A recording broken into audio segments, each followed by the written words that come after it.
छत्रपती शिवाजी महाराजांची श्रीमान योगी ही कादंबरी मी सध्या वाचत आहे.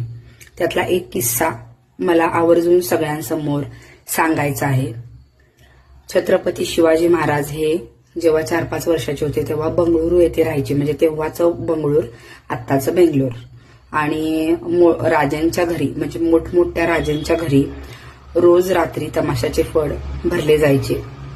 आणि झालं असं की जेव्हा छत्रपती शिवाजी महाराज आणि त्यांचे मोठे भाऊ संभाजी महाराज हे दोघे तो फड चोरून पाहायला गेले होते आणि ही गोष्ट जिजाऊंना समजली.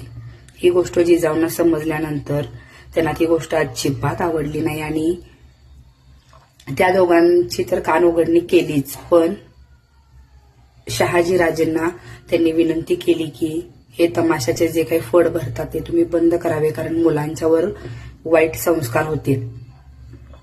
पण शहाजी महाराज म्हणाले की हे वर्षानुवर्षाची परंपरा आहे, पिढ्यानपिढ्यांची परंपरा आहे, हे फड बंद होणार नाही.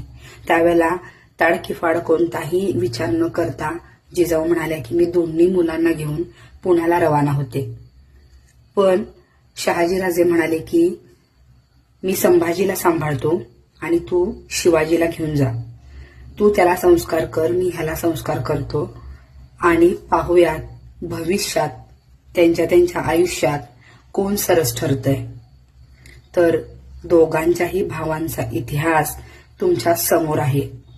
मी नव्याने सांगायची काही सुद्धा गरज नाही.